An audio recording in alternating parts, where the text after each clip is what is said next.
Okay.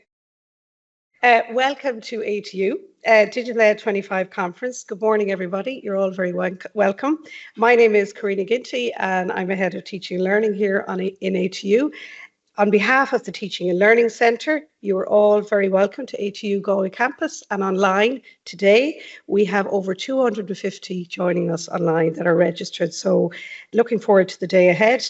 To formally kick off the conference, I'm delighted to introduce you to our President, Dr. Orla Flynn, who will welcome you all and formally open Digital Ed. Thank you. Garmagat Karina agus dús bháil an fáitimúir chu roimh go léir ar an maidin bra seo. I think our earlier little hiccup there just shows you that we've all learned to roll with the technology, accept that things can and will go wrong at sometimes and to drive on. But today it's really my very pleasant duty to welcome you all here today. I know there are a lot of people joining us online. But we're into the 5th year, and I guess it's hard to think that this session was first held in 2020. And I know those years, looking back to 2020 in particular, it was a time that we'd rather forget. But I think the digital world was with us to stay, and it was with all of us to stay, not those people who were always champions of digital ed. But it's now with all of us.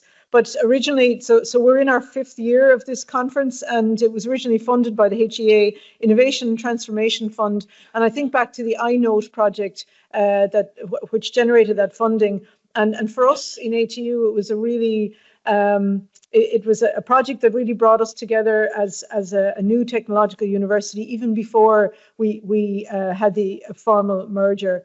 But again, under recent years, it was supported under the NTutor Transforming Learning TU Sector Collaborative Programme. And again, I'm just looking around the audience in person here, and I can see quite a few soldiers of NTutor.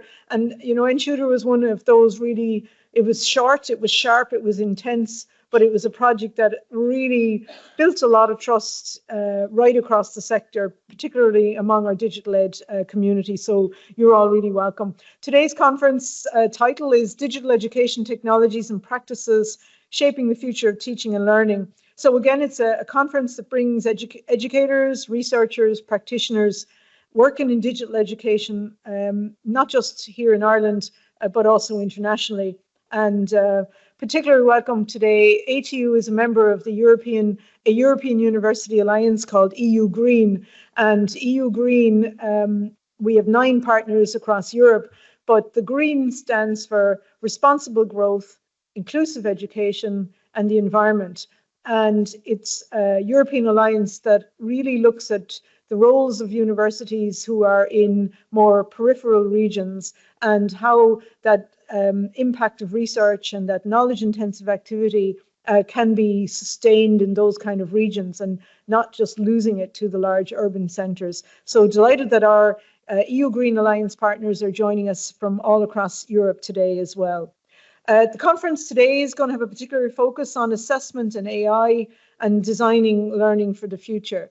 And it really seems to me that in the last 2 years in particular, we've gone from sliding down a hill a little bit to leaping over a cliff in terms of EI. And maybe that's not really a great metaphor, that metaphor of falling. It could well be that we were going up a narrow slope, but now we're on the real rock climbing to get to the top. We're in a different world now. And our learners, our students who go out into the world, most of them will surely be using AI in their workplace. So this is not a topic that we have to be shying away from. This is a topic that we need to embrace and figure out and make sure that we grasp it and deal with it as in a full-on sort of way.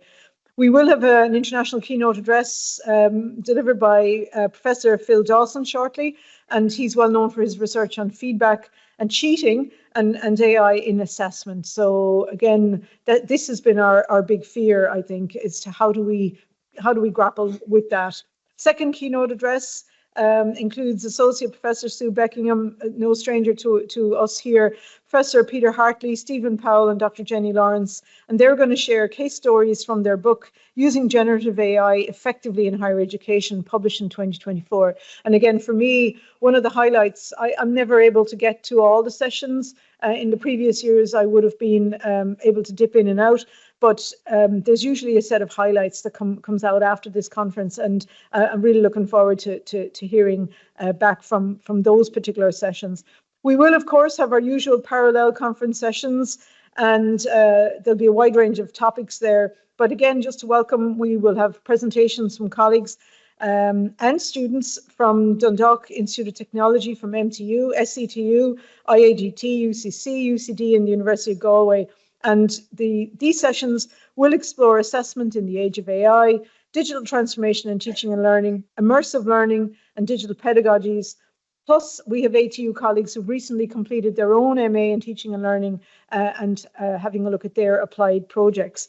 And then to conclude the day, and I'm really sorry I'm going to be missing that, my old friend Tom, Dr. Tom Farrelly from MTU, and Tom's guest sessions are well known now, I'm going to say nationally, but globally, I think, as well at this stage, but always entertaining and really, really memorable. Annually, this conference provides a platform to delve into the digital transformation theme, AI challenges and opportunities, plus digital innovation and student success activities happening across the sector. You know, budget-wise, the Tutor was really great for bringing us together as a sector, and I might ask you during the sessions today to perhaps explore other ways.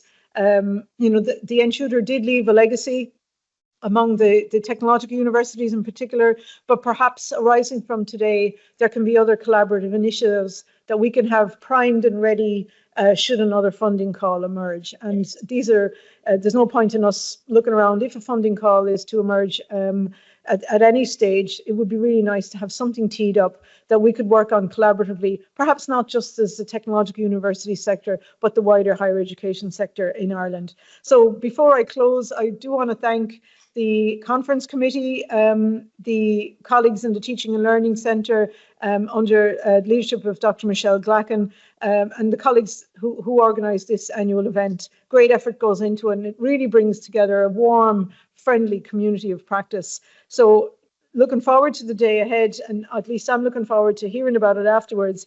And just it's such a huge topic for us in higher education today. I can't emphasize that enough. And again, just to close, to welcome you all online and in person, where our collective vision and expertise can pave the way for transformative change. There will be conference outputs on digitaled.ie. So just to close, I want to formally open the conference today and wish you a great and fun day, because I know you will have it. Vermila Magriv, thank you. Okay, so thanks so much, Karina. It's an absolute joy to be here. I feel like the energy that's in that room, I want to be there with you. I think if I were in Ireland at the moment, I would be where you are. This sounds like a really cool day. You've got a great program. I'm going to be talking about assessment design for a time of AI. On LinkedIn late last week, I posted something that basically says there's a lot of people going around saying, haha, I figured out this whole artificial intelligence thing. You just have to redesign assessment. Job done. There we go. And I worry that in giving that advice to educators, just redesign assessment, we're doing what I've got up on the slides here. We are saying, just draw the rest of the owl. You know, the hard part is in going from those two kind of circles into the fully fleshed out owl. Now, I can't draw the owl for you, but I hope we can go somewhere between the strange circles, which are just redesign assessment, and a fully fleshed out owl / assessment design. Now, before I get onto that, I have some really boring stuff to tell you about. This is the most boring part of the talk. It's the disclaimers. So firstly, I am a standards-based assessment person. This is not that controversial in Ireland, I think. In some contexts, it really is. So in Australia, where I'm from, it is against the law for a university to use some other strange system of assessment. We are standards-based assessment at university. If someone crosses the graduation stage at an Australian university, and we're not sure that they're capable of the learning outcomes we're accrediting them for, then we are in breach of our standards and risk deregistration as a university. Ireland's regulatory context is probably one of the most similar ones in the world to Australia, and your regulator, QQI, is absolutely amazing. But yeah, I am a standards-based assessment person. If you'd have told me as a child you're not going to grow up to be Spider-Man, you're going to grow up to be a standards-based assessment person, I would have been incredibly disappointed. But this is where we are. I love assessment. I support AFL, which in an Australian context would be a great joke about football codes, but in this context, it's assessment for learning. I believe assessment powerfully influences what students do in learning. However, this talk today, a lot of it is a talk about assessment of learning, about that really important certifying, credentialing purpose that assessment serves. I think there are many interesting things we could talk about today with AI, but the one I'm going to focus on is assessment. If you think AI is problematic because it's extractive or bad for the environment or, perilous to the future of work, those are all very useful conversations to have, but they're not the one we're going to focus on today. I receive research funding from ed tech companies. Most notably in this space is probably Turnitin has funded some work quite a long time ago, pre-pandemic. None of what I'm going to say today is influenced by any of that. And if you want to go into my sort of more recent comments about things like Turnitin's AI detector, they're rather critical. If I were a Formula One driver, I would have some incredibly small logos of ed tech companies. And finally, my mum helped me contract cheat when I was in year 4. We had to do a poster about the similarities and differences of Australia and Canada. And I was terrible at this. I couldn't do it. Mum did most of it for me. Later in life, I found out I have aphantasia, which is like no mind's eye. I can't visualize my children's faces or a duck or a sunset or a square or anything. In any of these visual tasks, I did incredibly poorly. If you'd like a hard-hitting documentary of this sort of cheating phenomenon in the early years, there's an episode of Peppa Pig called School Project, where Madame Gazelle sets them this task and they all go and get their parents to do it. And then they'll do that laughing thing at the end because, they all kind of knew this was going to happen. I raise all of this to say that our understandings of what cheating is and also what acceptable and unacceptable use of AI is are socially constructed by us. We make this up. We are, as a collective on this call, very influential people as far as what's okay with AI in assessment, in higher ed, and what's not. Okay, that was the most boring part of the talk. It all gets a lot better from here. I have 4 things that I would like you to take from this presentation. The first one is that assessment needs to change. The second one is how it might change. And in that part, I'm going to build on some work that we did for our higher education regulator, TEXA, in Australia. The third one is some key considerations I'd like you to keep in mind as you change assessment. The fourth one is a particular type of change, and that's structural change. And I'll go into what I mean by that. Okay, this is the broad structure. I would love to do something a little bit risky, which is to pause for exactly 1 minute while you in the room talk to the person next to you about how you feel about AI and assessment, and you online just put feelings into the chat. Now, I want feelings, not thoughts. So your feelings about assessment and AI. 1 minute, and then I'll bring us back.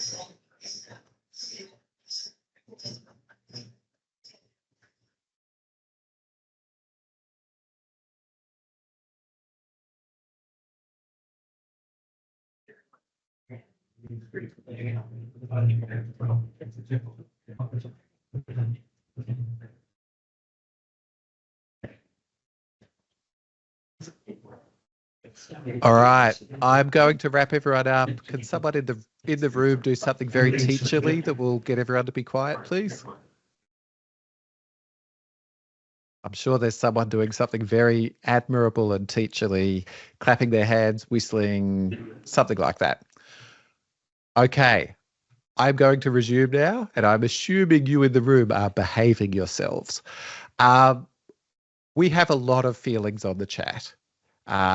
They range. If we were to have one of those like emotion wheels, there's some like excitement type feelings, there's some worry feelings, there's some frustration and uncertainty, there's curiosity, there's overwhelm, there's even euphoria, which I'd like to get me some euphoria. And there's some mixed feelings. I think I'm probably in that mixed feelings territory. I'm not going to go scan to you in the room for this because this is just a real brief moment, but I'd love you to think about the sort of breadth of feelings that we've got here, and that this is about us. This is about our jobs. This is about work. This isn't a purely academic exercise. This is something that occupies a lot of our time, makes us concerned about the future of our professions. It's a big deal. So thank you for sharing your feelings about AI and assessment with me here today. I hope we land in some maybe more positive place by the end, or if you were in the overly positive camp, maybe some sort of more realistic place. Because I'm going to start by telling you that, in my view, assessment really needs to change. This is the crux of why. If AI can do your assessment to the pass level and your task matters for assurance of learning, there's a problem. And when I say that, I mean, if it could do it now and if it could do it in the future with a good prompt and iterative refinement. So I have done a lot of interviews lately with educators about AI and assessment. And a lot of those people have said, look, I tried this AI thing a year or two ago and it gave me a terrible job. But when we delve into it, it was a one-shot attempt to get AI to do the assessment, and it was with old models. I work with a wonderful research fellow, Thomas Corbin, and in some of these interviews, it's usually the two of us. He then goes away and just tries out the task in AI and can usually get it to work. And this is my experience. Most of the time when someone thinks AI can't do their assessment and then they ask me or they ask Thomas, it's not that hard for us to get AI to do the task. And this is a problem. If AI can do the task to the passing level, we have a problem. I think we have a problem more broadly in assessment in higher ed of sort of the passing standard. I think we don't stress enough about what that passing standard is. The fact that we accredit someone to go away and have a Bachelor of Arts with all of what that Bachelor of Arts means, or have an engineering degree and be qualified to go and do things that could be quite dangerous in society, or all sorts of other things. The passing standard accredits people to go and do that. It really matters that we sweat over where that standard is. And it also matters that we think about this in the long term. So I have this as a little bit of a time capsule. In 2021, there's a book that comes out, A Brief History of Artificial Intelligence, really looking at what problems in AI are solved and, what have we made some progress towards, and what's like nowhere near being solved. And some of the things that were in 2021 on the so far away list are now not so far away. So we've got things like understanding a story and answering questions about it. If you've used ChatGPT recently, it can do that for you really easily. Human level automated translation, sure, it's not at the professional level, but it's certainly not nowhere near being solved. Interpreting what's going on in a photograph, I can give it a meme that I don't understand and it can explain it to me. Writing interesting stories, interpreting a work of art, those are things we have now made some progress towards. The progress in AI seems to be going forward continuously and getting better and better. So the idea that we have an assessment it can't do now is not a great long-term solution. I do want to pause for a moment, though, and just say that this isn't the only view on AI progress. There are some people who think we're going to hit hard limits. And I'm reminded of the fact that the aviation industry at one stage was selling tickets to space. Because if you look at how fast the development of flight was going and how much faster airplanes were getting year on year, it was only logical to assume that very soon we would all be flying into space. And I'm worried we could also be making the same mistake here. However, I'm still probably more on the it's going to keep getting better pretty quickly for a long time camp. Now, students have views on this whole AI and assessment thing. This is from the Higher Education Policy Institute in the UK. It's a survey of students in late 2024, about 1,000 students, who were asked, what do you do, which is the blue lines, and what do you think is okay, which is the green lines, to do in assessment with AI. It looks like students are explaining concepts, so getting AI to explain concepts and summarise articles and suggest research ideas and structure their thoughts. Those seem to be relatively common. Some less common things that students are doing, using it in assessment after editing. So get AI to produce it and then I edit it and I submit it, or use it without editing. And I raise all of this to say that students are doing this. If there's a view that students aren't using AI in assessment, it's not supported by the data that we have. And there's similar data in Australia with a sample size about 6 times that to also show that students are using AI. It's here, it's happening. The challenge is here. What I like about this is there's some, thinking about what's okay, what's not okay, that's a bit more sophisticated than just use AI or don't. And if you'd like a more in-depth look at that, my colleague Thomas Corbin and some others of us published a paper, Where is the Line?, where we try and look at how might we decide what acceptable and unacceptable is in the context of assessment. But there's some things that really aren't acceptable. So in the top right here, we've got a browser plugin to complete online multiple choice quizzes. These things are no longer something we should do for assessment of learning. They are busted. We should not use unsupervised online multiple choice.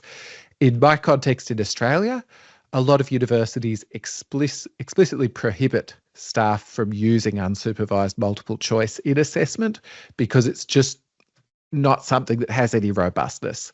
So you'll see this quiz solver tool is just solving quizzes for students. There's no learning going on here. In the bottom left, you'll see OpenAI's Operator tool, which can just open a web browser and click through things, do what you ask it to do. So if your prompt is, here is the address for my online course, go in there, I'll log you in, and then complete the course for me and don't ask me any questions. Just do it all for me. It will do its best effort at going in and completing the online course for you. So this is the challenge that we have. We have some, sophisticated thinking about what might be okay, what might not be okay. And then we have some tools that can really be used to sort of autopilot online learning. Now, that's my case that assessment needs to change. AI is capable of more and more of what we used to ask students to do, and students are using AI. How should assessment change is sort of the next piece. And we got together a bunch of experts in the Australian context. So this was led by Jason Lodge, Sarah Howard, Margaret Bierman, and myself. And we set everyone the challenge of how are we going to address the rise of AI in assessment. Our aim was to come up with what we called sort of a 75% consensus. So not perfect, but something that we could all agree to. I'd love it if someone could chuck into the chat that URL or some other link to the guide. And this was accompanied by a request from our regulator to say what you're doing as institutions. So all institutions in Australia were asked to provide what were called credible action plans of how they were addressing AI and assessment. So the guidance that we came up with firstly exists at this kind of high level, 2 guiding principles. Now, this is a little bit more than those 2 circles, but it's certainly very far from a fully drawn owl. Guiding principle 1 is that assessment and learning experiences equip students to participate ethically and actively in a society where AI is ubiquitous. And guiding principle 2 is that forming trustworthy judgments about student learning in a time of AI requires multiple, inclusive and contextualised approaches to assessment. These are sort of the 2 big high-level things we need to be concerned with. We have in guiding principle 1, what is a focus on, I guess, assessment for learning, the learning purpose of assessment, that AI is out there in society, it's ubiquitous. How can assessment help students be in that world? And then guiding principle 2 says, well, we still need to be able to make trustworthy judgments, reliable judgments, valid judgments about what students can do. But we can't do this in any single moment. We need to be concerned about assessment for inclusion, and stuff needs to work in any given context. So I can say I get into a lot of conversations with people about AI and assessment. And if I ever say something along the lines of one of these and don't mention the other one, we end up in an argument. You yourself may have ended up in an argument at some stage, because these are, to some extent, reasonably obvious positions to take on AI and assessment.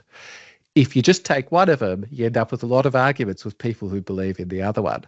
I think it's a case where we want to do both. We want to live in this complex and maybe compromised world where we balance that real assessment for learning, positive vision, with a need to assure learning. So to unpack this even more, so another step beyond the circles, beyond a few little owly looking things, we've got these 5 propositions.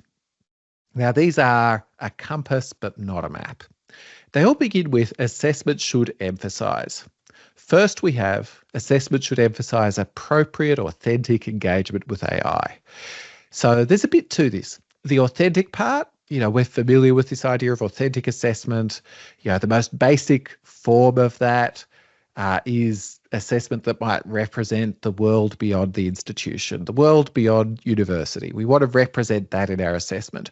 Where appropriate, we might want to use AI as it is used out in the field, out in the discipline, out in the profession. Assessment should emphasise a systemic approach to program assessment aligned with disciplines and qualifications. So that is to say, we want to zoom out from individual moments of assessment to think about our programs, our degrees, our qualifications, and say, how do we know across this whole suite of assessment what somebody is capable of? How do we decide on the basis of all of that that someone is ready to graduate? And where does the use of AI fit into this? Assessment should emphasise the process of learning. I think this one's hard, because it's very easy to say we're going to assess process, very hard to actually do it. I'm aware people do things like process check-ins where I set the assessment task and I get students to come and chat with me throughout it as they're developing it, or I get people to write a process log of how they constructed the piece, or I monitor their process through some sort of computer software. Those all sound really appealing, but hard to do and hard to really get at the learning process rather than just the production process, the doing, the making. Assessment should emphasise opportunities for students to work appropriately with each other and AI. We shouldn't forget that people still need to graduate capable of working with other people, working with their peers, doing stuff together. And assessment should emphasise security at meaningful points across a program to inform decisions about progression and completion. So this is saying there are going to be some moments where it's really important that we see what someone's capable of in a high confidence, high trust moment. Now, sometimes that has become really simplified down to, well, we're going to have exams. And even worse, we're going to have an exam at the end of every module. That way we'll know that people did it themselves. I think that's overkill. And also, I don't think exams are as secure as people might think. We want to be, firstly, strategic about where we deploy our high security moments of assessment. I think something in the order of half a dozen across a degree is probably enough.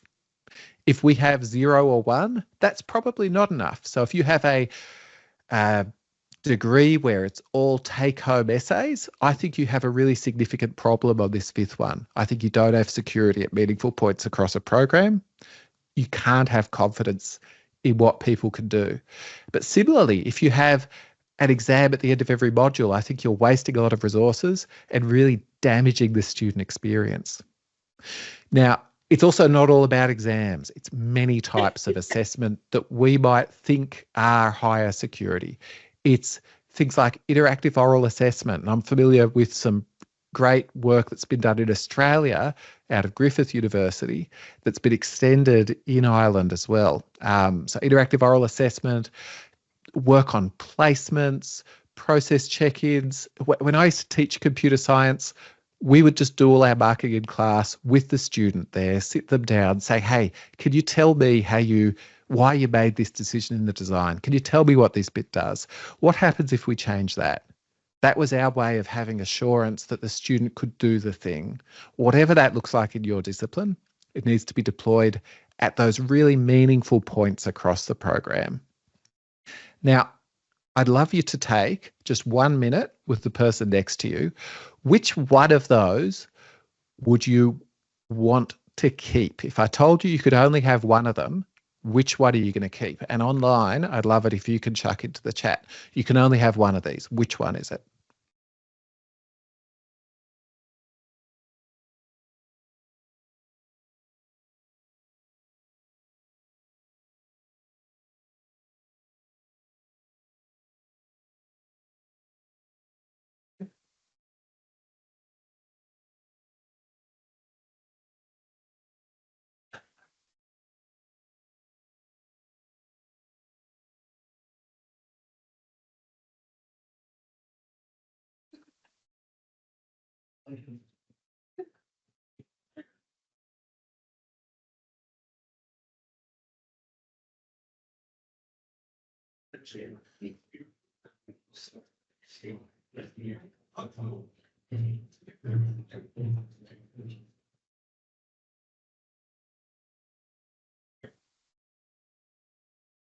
All right, I'm going to wrap this up.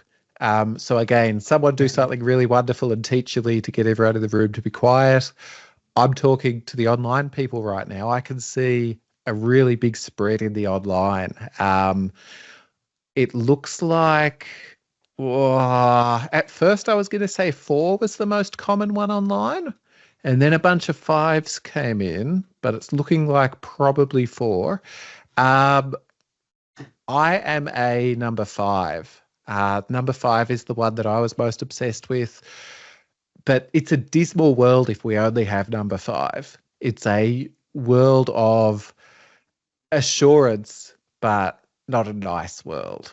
I am happy that we have all of these in there. Okay, I'm going to crack on and continue. We really have to do all of them, though. I don't want you just picking one. All right. I have a little addendum to that Texa work, and these are me. These aren't a consensus with other people. This is just what I think. From talking to a lot of people since we wrote that, I got 3 observations. Firstly, we don't mention cheating, but it's not a useful framing, I think.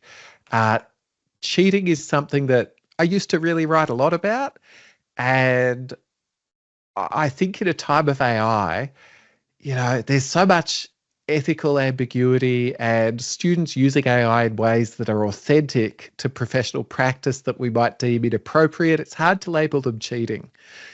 So I've walked away from cheating as a word there. If you'd like some more extended thoughts on cheating, I recently co-edited a special issue of Assessment and Evaluation in Higher Education called Challenging Cheating. And in that, we have a paper called Validity Matters More Than Cheating that I'll show a little later. And yeah, we don't mention validity, but I think it underpins the whole thing. A really simple understanding of validity that is just assessing what we mean to assess. That's what that whole thing is all about. And then finally, I've had a lot of conversations about the changes people have made to their assessments. And there's an awful lot of people swapping out an assessment that they used to do with getting AI to do the assessment, or students getting AI to do the assessment. And now the task for students is the student judges the quality of AI's output or critiques it. I think that's a really useful pedagogical thing, but it's a different learning outcome that's being assessed, which may or may not be what you want to assess, but it certainly isn't the thing you used to assess. So we don't want to substitute all of our assessment for just get AI to do it and you judge if it's good enough, because then we just end up giving out kind of not that great AI degrees to everyone. Okay, so those are my thoughts. Now, I've got a bunch of tools that I think can help you, give you some drawing utensils or little stickers you might be able to put on the owl to get your owl to look the way you want it to. So these are some thoughts that might help you with drawing the rest of the owl. I really hope the owl metaphor is going well. It's a new one. I've done this talk a few times before without the owl. I hope the owl's working. Okay. I want to take a step back from assessment for a moment to say, are we really talking about assessment or not? There's a great quote in a fairly old now Assessment and Evaluation in Higher Ed article. It's an editorial, I think, Liz McDowell, citing Dylan William. Many of the dilemmas we face are not about assessment per se, but are at heart debates about what should be assessed. And I think we probably need to have those debates as well. Do we need to keep assessing what we've always assessed?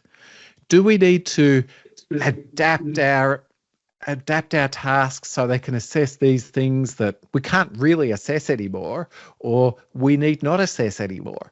We need to have this conversation alongside the assessment conversation. So I want to flag that as one of our tools we have. Change the outcomes. If the outcomes are no good anymore, ditch them. Here's the validity matters more than cheating bit. Now, the big question is, from a validity perspective, does it matter if a student uses AI in the task? To what extent does student use of AI get in the way of our ability or support our ability to judge if the student has met the outcome? Now, the paper provocatively says validity matters more than cheating. What we're trying to do in that paper is move away from an obsession with cheating on some sort of moralistic, it's wrong if students cheat, it's wrong if they use AI when they shouldn't, all that. To say, what are we really trying to do? We are trying to assess people and make sure that they've met particular outcomes so we can warrant that to society. Society trusts us. The student gets a really good understanding of how they're tracking. Assessment goes great. When someone cheats, we can't do that because we can't make a high quality judgment of what they can do. If they use AI to do the thing instead of doing it themselves and that gets in the way of the judgment, validity's hurt too. But similarly, if we set an exam for you and you have trait test anxiety and you underperform in all tests, maybe we've got a validity problem there. Or if we set a remote proctored exam and your internet goes down or you don't have stable housing, maybe we have a validity problem there because we can't judge you if you can't do the test. So a validity view allows us to really weigh up the potential benefits of addressing cheating or inappropriate AI use through some sort of surveillance or monitoring against some potential harms through, challenges for inclusion. this is the way that I'd love us to view this problem of assessment in AI. How are we going to support validity? How are we really going to know what people are capable of? Now, validity is its own rabbit hole that you can go down. And I encourage you to go down that. There's some references in the paper. It's a complex, contested term. But I'm worried sometimes we're scared of it because of that, or we think validity is just for psychometricians. It's not. It's our word. It's us as education people who do the work of assessment. It's our word. We can own it. I'd love you to walk away from this session using the word validity from now on and explaining what you mean when you say it to people, but really owning this word. It's a much more fruitful conversation to have a validity conversation than to have a AI conversation. AI is a second order issue. We want to think authentic assessment. I talked about that a little before, but we also want to think future authentic assessment. So one of our other thought tools we have is, to what extent does this assessment represent the potential likely future realities of our discipline? These may be increased use of AI. They may be no use of AI. We need to get out there and understand it. I can brag a little bit about Deakin Uni and say we have a program called Future Focused AI, where individual academics have been given quite small amounts of money to help them get out into their discipline and really understand what's going on. What is the current and likely future practice of AI in my field of practice, and try and build those bridges between the institution and the discipline in practice. And I think that's an excellent thing. And I'd encourage you to try and find ways to bridge that gap as well. So it's another tool we have, thinking about what's the likely future reality. In my home discipline of computer science, that causes us to question things like, how do we teach how to program? What really matters? What things are likely to just be offloaded to AI? And does it matter if people develop that capability? Because it will matter sometimes that people develop certain capabilities. We as educators often adopt what's called a scaffolding approach, where we support people to do something so then eventually they can do it themselves. We could do this with generative AI. Say to students, you can use the tool until you can do it yourself. But I worry that if we take that as the default path, students end up unable to do things for themselves. I think another more interesting approach might be reverse scaffolding, where we say you can only use AI in assessment for things you can already do yourself. Back when people thought it was a good idea to teach students how to do referencing by hand, I had to learn how to do it by hand before I could use EndNote to do it for me. That was sort of a reverse scaffolding approach there. The calculator analogy is another one. Learn your times tables so that then you can do it yourself. And there's benefits to that. If you know your times tables, you can maybe spot when there's problems with what a calculator has given you. And to get a little edu jargon, you could say that AI tools for production, things like ChatGPT, etc., don't respect the zone of proximal development. If I go to AI and ask it to do something for me, its orientation is towards making me happy by doing it for me. Now, if I go to a teacher and ask them to do something for me or to tell me how to do something, they work me through this zone of proximal development, which is the difference between what I can do on my own and what I can do with the assistance of a more capable other. A teacher supports me so that by the end of this process, there's more things I can do by myself. AI tools for production don't have that orientation. So when people say we should get students to use the authentic AI tools a practitioner uses in their assessment and learning work, this zone of proximal development thing is a problem. There are AI tools for learning that take more of a pedagogical orientation, and I wouldn't label the same criticism to those. But just saying go and use the authentic tools, maybe not. Another thought tool I want you to take with you is cognitive offloading. Whenever you write something down so you don't have to remember it, or use that calculator to do the maths for you, you are engaging in something called cognitive offloading, which is when you use physical action to reduce the mental burden of a task. People have been complaining about cognitive offloading for millennia, going all the way back to Socrates, who complains that with the advent of writing, people will appear to know things that really they just read or wrote down. We know that because it was written down. We've had moral panics generation after generation about different tools. I think a more useful way for us to think about it in education is to borrow a concept from cognitive load theory. They have the idea that there are two types of cognitive load, like mental load for students when they're doing a task.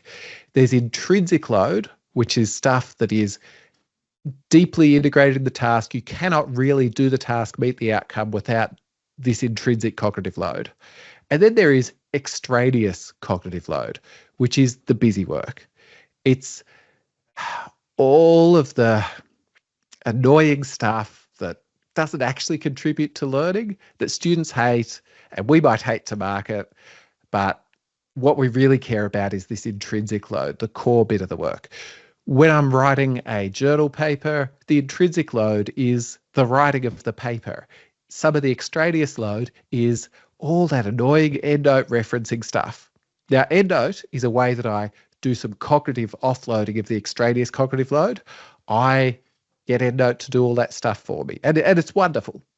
I'd love us to question with our assessments within it what might be extraneous cognitive load, and is it okay if students offload that to AI? I think it probably is.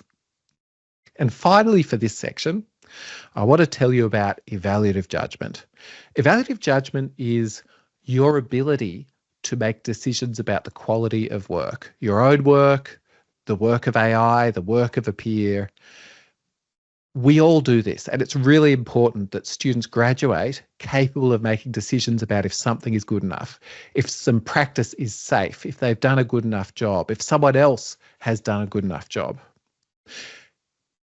It's also important that if they're going to be using AI, they are able to make really high quality judgments about the work that AI has produced.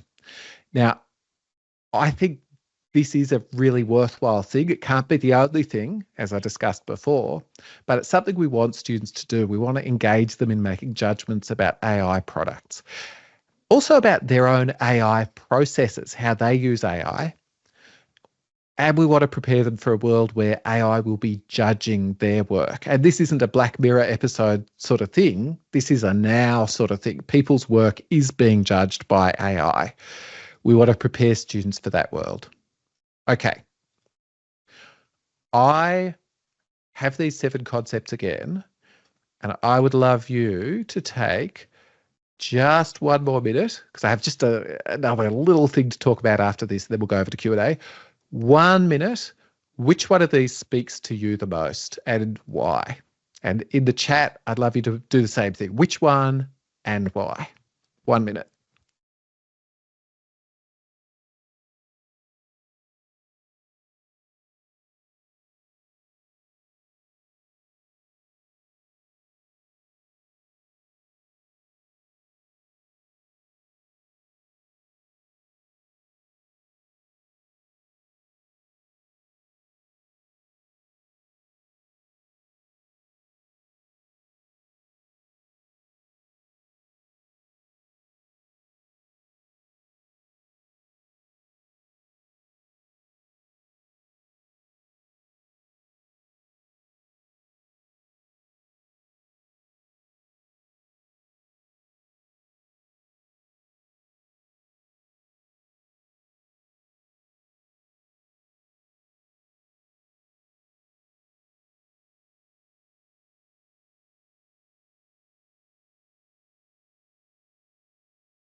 Okay, I'm going to get everyone to wrap it up in the room, wrap up that wonderful discussion that you're having now. My favourite one is validity matters more than cheating.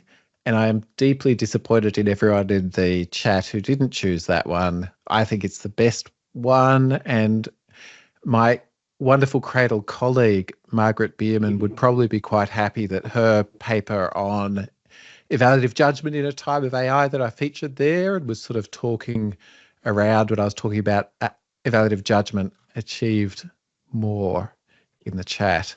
There was sort of a broad love across them though, and that's really nice. I have just one more thing that I'd love you to think about. So we've talked about, the things you could do, but I want to jump a step down into how, and I want to talk particularly about making structural changes to assessment. Now, when I say structural changes to assessment, I was really hoping that our paper on this would be out. It should be out this week. In assessment and evaluation in higher education, there should be a paper out with a title called something like Talk is Cheap, the need for structural changes to assessment. And this will have Thomas Corbett as the lead author. In it, we argue that there's two types of change we might make to assessment. There's discursive changes, which is addressing AI and assessment through the instructions we give to students. We say use AI for editing, but not for writing. We might use something like the AI and assessment scale and say, this is a level 2 task. You are allowed to use AI for these purposes in it, but not for the other purposes. And then there's structural changes. Structural changes are addressing AI and assessment through changes that are unavoidable. For example, we will have a conversation with you about your work. I gave you the example of myself in computer science. We assess the work in class with the students, sitting down, having a chat to make a structural change from the old practice that we were concerned about, where students submit their work online and it's marked asynchronously and no one ever has a chat. That was a structural change we made because we want to be sure the students who they say they are, and they've actually done the work, they get it. And we're not going to have them sort of pass this class and then eventually struggle to complete their degree because they actually can't do the things. So that's a structural change. The logic behind all of this is basically if you aren't supervising, you can't be sure how AI was or wasn't used. You can set guidelines, and guidelines are great, but you shouldn't set restrictions that you can't enforce. Doing that hurts validity. We often set rules to try and protect validity or be sure of what students can do. But if we can't enforce them, and students know we can't enforce them, it just hurts validity and makes some people have a bad time. My advice to you is to secure some tasks, that half a dozen across the degree program, and accept that the others will see significant AI use. We want to be taking what's called a Swiss cheese approach. So in those moments where it really matters that students don't use AI, we don't want to just have one approach, like we use exams every time it counts. We want to have many types of approach. And this builds on Reason's work around Swiss cheese models that, when you're dealing with imperfect interventions, and assessment security is imperfect always, you want multiple different interventions layered on top of each other like layers of Swiss cheese. With the pandemic, we didn't say mask up and it's problem solved. We said mask up, social distance, stay at home if you can, don't come into work if you're sick. All of those are imperfect interventions, but layered together, they're better than any single one of those interventions on their own. We want to be doing that with our assessment security approaches. All right. I am going to end on this slide here. I might leave this up just for a little bit so people get a little bit of a summary, and I'd love to hand over to some Q&A and chat. Thanks so much.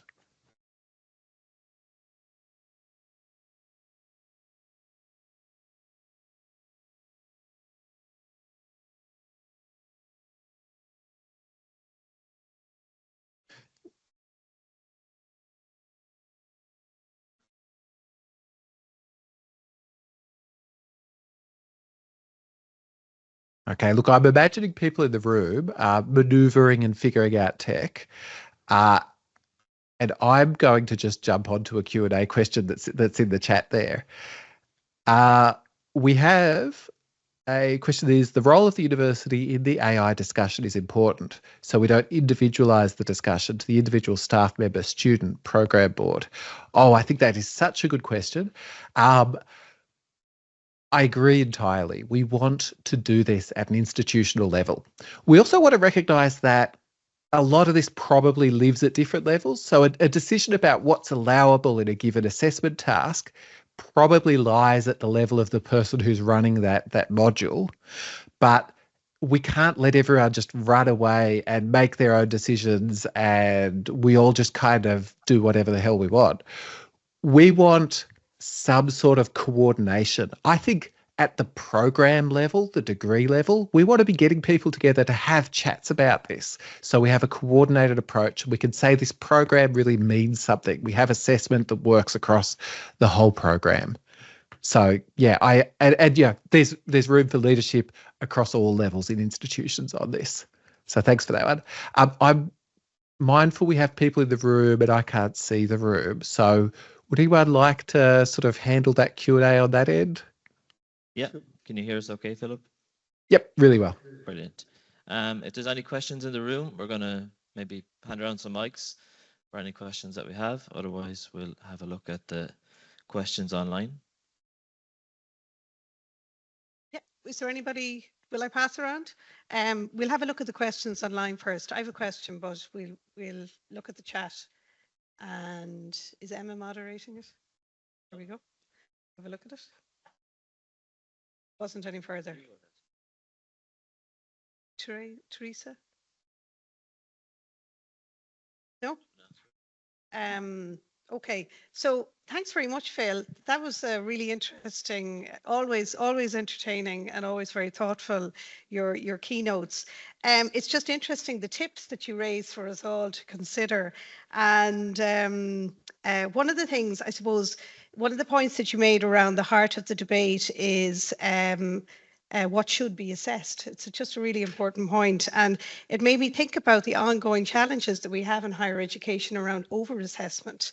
We see a lot of over-assessment, and in some cases we've seen AI now is even increasing that challenge for all of us, and we're seeing over-assessment really on the rise as a result even of AI. Would you agree with that, Philip? Yeah, definitely. So I think we have a problem with over-assessment. Oh, I'm getting some echo here. We mute in the room? Oh, perfect. Oh, okay, I will just speak.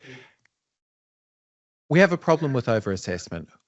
We need to think about the volume of assessment, not in terms of how much work do I want the student to do, but in terms of what information do I need to be able to make a high quality judgment about what the student's capable of. And I think we've ended up with a volume of learning, volume of work approach when I don't see much of a connection between that and our ability to make a valid judgment. So cutting the word limit of a task in half, if we can still make as high quality a judgment about what the student can do, I'm completely supportive of that. Changing from a long form task to a short form, what's a good example? Okay, so in pharmaceutical science, I've seen changes from a long form report to a short form participant or patient information package about a medicine. And, that's a way you could assess some of the same outcomes on something shorter. It can still take just as much time for students and demonstrate just as much outcomes.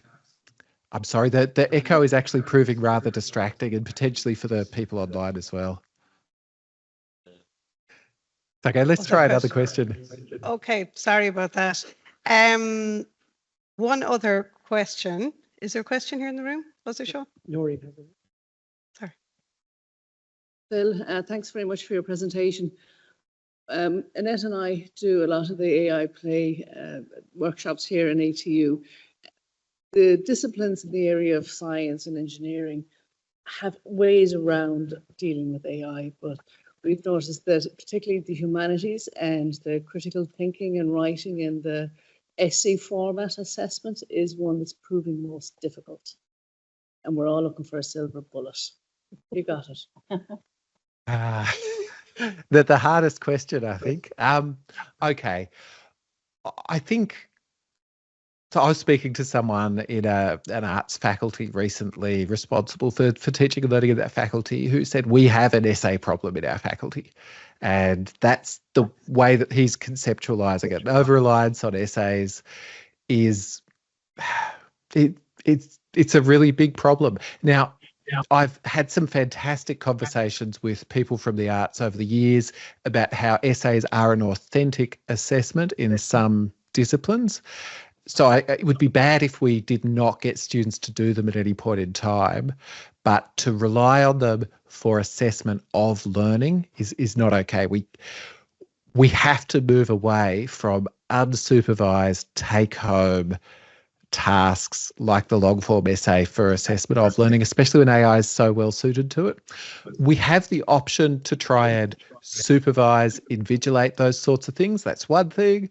We have the option to do more of the you go and you write it and then we read it and we have a chat and the marking comes from within our conversation around your work. We have, other options that are deeply within the disciplines. If you go to journalism, you have the option to, run a mock newsroom or something like that. There's a whole bunch of really great authentic tasks from the disciplines that can be done in that more supervised, synchronous format. I'd be really worried if we said we can't assess take-home essays anymore, so we're going to do invigilated essays now, because, I'll put my cards on the table. I bombed every essay I ever did in education. And I would argue to you, I've since then made a living out of writing stuff mostly. So I don't know how useful the invigilated essay is for everyone. But yeah, sorry, no perfect answer. I think it's really hard and it's something we need to collaborate on. Thanks, Phil. We've a couple of questions there online. Is there an echo now when I speak? Nope, No echo? we're all solved. I think there was two mics competing with each other here in the room. A couple of questions there. You can see them better than me, Kevin. Do you want to call them out? Yeah. So just first there is Francis O'Donnell. Great presentation, thank you. In terms of the well-known issue of time, i.e. lack of time, I'm wondering if you or your colleagues have views on time, particularly for lecturers. How do you see the discursive model or the Swiss cheese model being applied? Yeah, this is fantastic. So time always looms large in conversations about assessment because assessment is work. I think we need to have conversations in our institutions about what is the envelope of people's time and other resources that we have, and how can we best deploy this?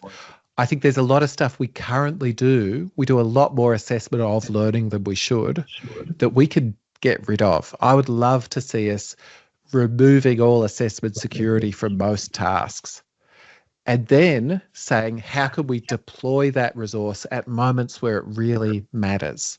So really prioritizing certain moments to be resourced in that way and maybe stopping doing some other things. I think also we might want to view class time as a place where assessment can happen. It's really meaningful pedagogically to chat with a student about their work, about how they're going, to engage in a feedback dialogue one-on-one with them. So to take 2 or 3 weeks of classes and say, we're not teaching in these weeks in the traditional sense. These are weeks where we are just talking one-on-one with you about how you're going. And I've had some people say it's not viable to ever do interactive oral assessment in their context for some reason. We don't have the resourcing. But it makes me very sad to think that we would never have a one-on-one chat with a student about their learning. That's a sad moment.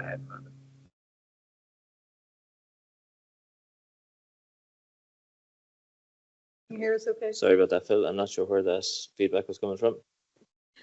Okay, and we could take one more question. So I see one from John French and one from Jacqueline O'Toole. What's There's Orla as well. Orla above? Sorry. Yeah, there's another question here. Hopefully you can hear us okay, Philip. From Orla Warren. So when suggesting that we should tell students what aspects of an assessment the students can use AI and what aspects they cannot, how do we ensure that they don't just take the easy route and use AI for all sections and don't declare that? This is fantastic. So, oh, and you might need to mute that mic again. So this really is unpacking that structural discursive challenge.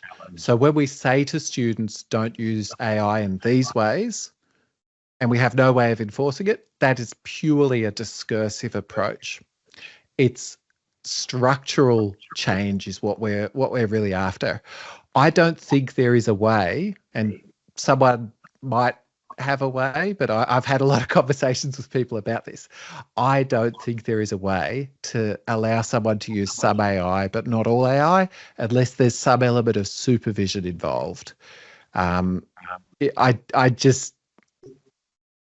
have had a lot of arguments with people about this, but I'm really open. If someone's got a way, get in touch with me, because I want to know if there's a way that we can do that. So yeah, the simple answer to the question here is we can't. We can't ensure that someone uses it in this way, but not that way. Yep. Great, thanks, Phil. And I don't know if you can see the other questions. Are they in the chat or they're? But we might come back to them again. Some of them have been addressed through. I'm just looking. One more. Look at that. The role of the university in the AI discussion is important, so we don't individualize the discussion to the individual staff member, student programs, student program board. Or a comment. Yeah, that's a bit more of a comment than a question. I guess there's one more question there, and then we might leave it at that, Phil, if it's okay. So from John French, do you have any advice on how to manage assessment changes at scale, e.g. based on the example from computer science you discussed? He's also in computer science, just for reference. For example, 50 students in a course, that's a 25%, that's 25% of a lecturer's teaching load. Yeah, so I guess I want to firstly start off and say you have lovely working conditions in Ireland compared to Australia, and you may not be aware of this, but every time I'm in your country, I think Australians would be very jealous of what you have. So in Australia, class sizes of 2,000-3,000 people are not uncommon. If you want a great paper on effective teaching, learning, assessment, feedback practice in classes of that size, I would refer you to a paper by Jacqueline Broadbent and colleagues in Assessment, Evaluation, Higher Education, something like formative feedback with summative flavour. Search terms like that, it's in there. We have a lot of practice at doing this stuff at scale. Managing assessment change at scale, the thing that I would really push on is we have to ensure scale is not used to save money, to rob money from us. We have to insist that the class that has 10 times the students gets 10 times the resourcing. And that is the way that we do this. I have seen when that sort of model is used, people are able to do amazing things because there are economies of scale in assessment that you can achieve. So you can invest in writing amazing guidelines for your assessment because you know it's going to thousands of students, and then you get far fewer questions, and writing an amazing assessment rubric and spending the time piloting that. There's a lot of things we can do. So I think scale is a wonderful thing for us being able to do some of these things, only if the resourcing scales. And you're a computer scientist, so to get a bit computer science, we often try and make scale work less than linearly, and that's the problem. Assessment resourcing should scale at the rate of ON. That's a computer scientist joke. But yeah, we just want to have the resources to assess the students. Thanks, Phil. We're running out of time now, Maeve, but is it a quick question? Sorry, Sean. I'll answer it quickly as well. I won't ramble. Hello, speaking into a cube is weird. Just very quickly, have you, I'm very interested in peer review as a way of helping people learn. And I'm just wondering, have you read any or heard of any research that might indicate that peer review is a good way of managing the whole process of AI use in assessment? I'm not familiar with anything around AI and peer review in particular. And I will give a shout out to my comedy show in Melbourne, which is called The Peer Review. That's not a joke. I literally have a comedy show called that. But it's certainly something that might develop evaluative judgment. So it gives people the opportunity to make those judgments about the quality of work. It'd be really interesting to put in some AI produced stuff inside the peer review process. I think there's some great opportunity for some scholarship of teaching and learning or assessment research here for someone to do that. Thank you very much. It's a good suggestion. Thanks very much, Phil. So we're going to close off. Thank you so much for joining us. I hope it didn't take up too much of your evening. I would stay here all night. This is really fun. We've lots of takeaways from today, and thanks for sharing all the different papers. I was busy trying to post them all into the chat, but I'm sure I missed one or two. So thanks again, and I'm sure we'll catch up. And I know you're coming to Ireland next month, so we might actually get to meet you again in person this time. So you're coming to do some work with the QQI, is that right? Or there's some talk? Oh, all manner of different people. Yeah, it's going to be really wonderful. I love coming to Ireland. Hope the sun shines. We've had a we've had a lovely few weeks of sunshine here in Ireland, so we're hoping it'll continue. So take care. I look forward to it. Thanks, Phil. Thanks very much. Thanks so much, everyone. Have a great day.